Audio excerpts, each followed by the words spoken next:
এই যে আবু আহমদ, যিনি এই কক্সবাজারের দীর্ঘদিন যাবৎ অপহরণের সাথে সম্পৃক্ততা ছিলেন, পাহাড়ের গুহায় নিয়ে গিয়ে বিভিন্ন জনের থেকে মুক্তিপণ দাবি করতেন।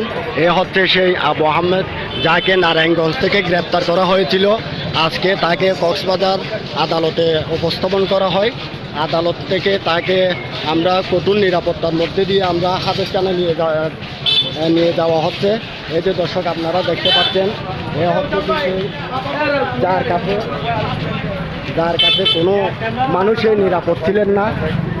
দর্শক আপনারা দেখতে পাচ্ছেন, এই হচ্ছে সেই কুখ্যাত আবু আহমদ, যিনি মুক্তিপণ না পেলে মানুষকে গভীর পাহাড়ে নিয়ে খুন করে খুন করেছেন। তার বিরুদ্ধে ওই ধরনের অভিযোগও রয়েছে। এই আপনারা দেখতে পাচ্ছেন, আমি এই আদালত অঙ্গনে তাকে কঠিন নিরাপত্তার মধ্যে দিয়ে তাকে নিয়ে যাওয়া হচ্ছে।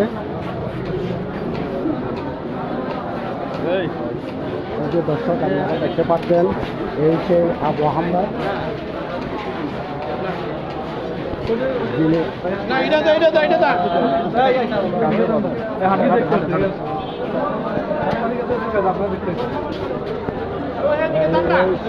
আবু আহমেদ। আপনার কি ভাই?